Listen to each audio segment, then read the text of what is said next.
Ce tutoriel vous expliquera comment faire un moule pour un toupette ou un volumateur. Vous aurez besoin de quelques accessoires dont un bonnet à perruque, des pinces hairpins pour attacher le bonnet, du papier collant Scotch Tape transparent, un crayon indélébile Sharpie, du papier transparent Saran Wrap, une paire de ciseaux, puis des pinces plates.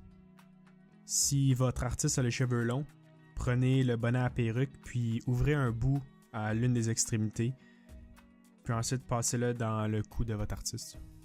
Si les cheveux ne sont pas longs, laissez le bonnet intact. Dégagez ensuite les cheveux en remontant le bonnet.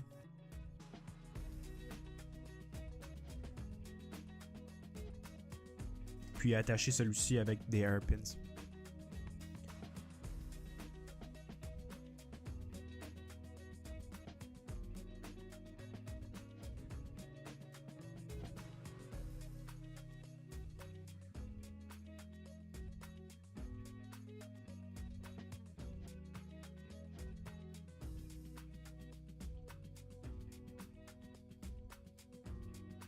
Fermez le dessus avec des hairpins aussi.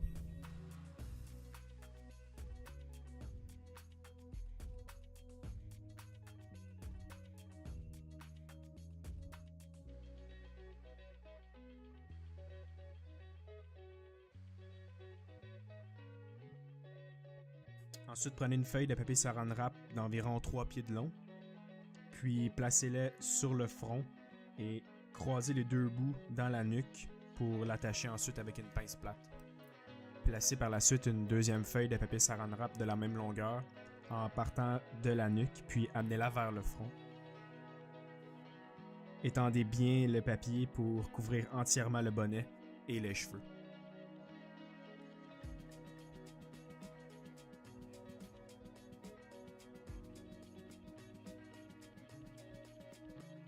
Prenez ensuite les deux bouts restants dans la nuque, puis étendez-les de chaque côté pour bien couvrir tous les petits cheveux de la nuque.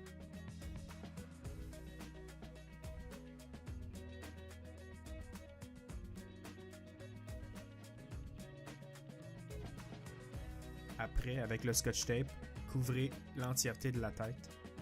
Faire en premier la circonférence. Et d'une oreille à l'autre pour bien sécuriser le papier Saran Wrap.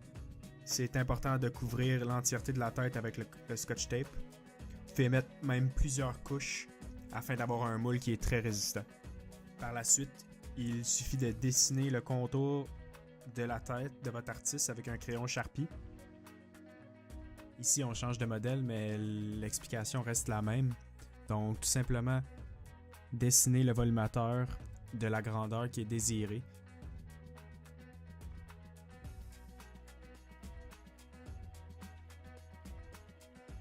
Enlevez le bonnet en découpant sur le front et aussi sur le côté des oreilles, puis tirez sur le moule là, qui devrait s'enlever très facilement. Il vous reste tout simplement à découper là, les surplus de papier Saran Wrap qui dépassent, puis à écrire le nom de votre artiste à l'intérieur pour bien l'identifier.